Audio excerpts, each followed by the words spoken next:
അത് നമ്മൾ നേരത്തെ പറഞ്ഞതാണ്. അതിൽ ഗോവിന്ദ മാഷ് വളരെ വ്യക്തമാക്കിയാണ് കാര്യങ്ങൾ. ഞാനത് ആവർത്തിക്കുന്നില്ല. ഇവിടെ കഴിഞ്ഞ 2019 ലോക്സഭാ തെരഞ്ഞെടുപ്പിൽ നമ്മളെല്ലാവരും പറഞ്ഞ കാര്യമാണ്. എന്തായിരുന്നു ആ തെരഞ്ഞെടുപ്പിൻ്റെ കാര്യം, റിസൾട്ട് ഞാൻ ഈ തൊട്ടടുത്ത ദിവസം പറഞ്ഞു, ഞാൻ ആവർത്തിക്കുന്നില്ല. അന്ന് സംസ്ഥാന നിയമസഭാ തെരഞ്ഞെടുപ്പുകളിൽ കോൺഗ്രസ് അധികാരത്തിൽ വന്നത്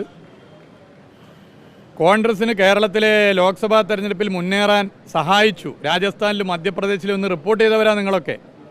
എന്തുകൊണ്ട് ഹിമാചൽ പ്രദേശിലെ ഈ സംഭവം ഇത്തവണ തെരഞ്ഞെടുപ്പിൽ വോട്ടർമാരെ കേരളത്തിൽ സ്വാധീനിക്കില്ല എന്ന് നിങ്ങൾക്ക് കണക്കാക്കാൻ തോന്നുന്നു? സ്വാധീനിക്കുന്ന ഉറപ്പാണ്. കോൺഗ്രസിന് വോട്ട് ചെയ്യാൻ പറ്റില്ല, വിശ്വസിക്കാൻ പറ്റില്ല.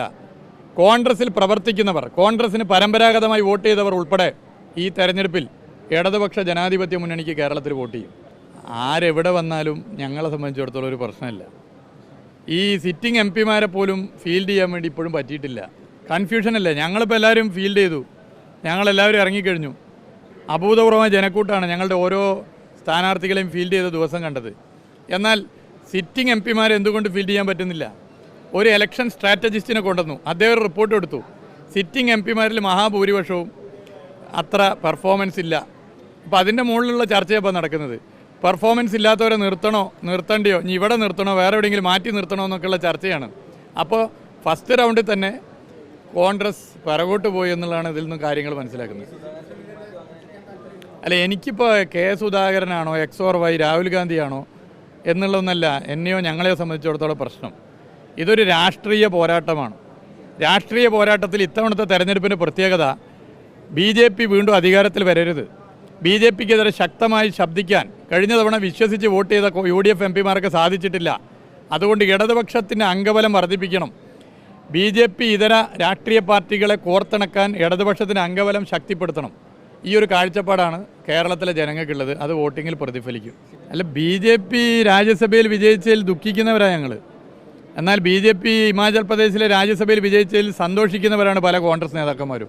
അതാണ് രണ്ടു തമ്മിലുള്ള വ്യത്യാസം. പിന്നെ ഞങ്ങൾ പുറത്തില്ല, കോൺഗ്രസും പുറത്ത് അത്രത്തോളം ഇല്ല.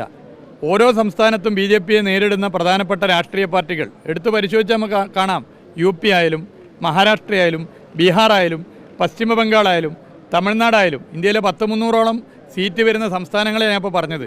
അവിടെയൊന്നും BJPയെ പരാജയപ്പെടുത്താൻ എതിരായി നിൽക്കുന്ന ശക്തമായ പാർട്ടി കോൺഗ്രസ് അല്ല. ഓരോ ഇടങ്ങളിലും ഓരോ സ്റ്റേറ്റിലെയും പ്രാദേശിക രാഷ്ട്രീയ പാർട്ടികളാണ്. അപ്പോൾ നിങ്ങളത്ര ഇല്ല, മറ്റൊരത്ര ഇല്ല എന്ന് പറഞ്ഞ് കളിയാക്കേണ്ട സമയമല്ലത്. BJPക്കെതിരെ എല്ലാവരും ഒന്നിക്കേണ്ട സമയമാണ്. BJPക്കെതിരെ എല്ലാവരും ഒന്നിച്ചു നിന്ന് പോരാടേണ്ട സമയമാണ്. BJPക്കെതിരെ ഒന്നിച്ചു നിന്ന് പോരാടേണ്ട സമയത്ത് ഒറ്റുകൊടുക്കുന്ന പണി, വഞ്ചന കോൺഗ്രസ് നേതാക്കന്മാർ സ്വീകരിക്കുന്നു. അത് തുറന്നു കാണിക്കണ്ടേ? എങ്ങനെ അവരെ വിശ്വസിക്കും? കേരളത്തിലെ ഈ വോട്ടർമാർക്കിടയിൽ ഉയർന്നു വരുന്ന ചോദ്യമാണിത്. ഹിമാചൽ പ്രദേശിലെ രാജ്യസഭാ തെരഞ്ഞെടുപ്പിൻ്റെ ഫലം ഉൾപ്പെടെ കേരളത്തിലെ വോട്ടർമാരിൽ സ്വാധീനം ചെലുത്തും. ഓക്കെ.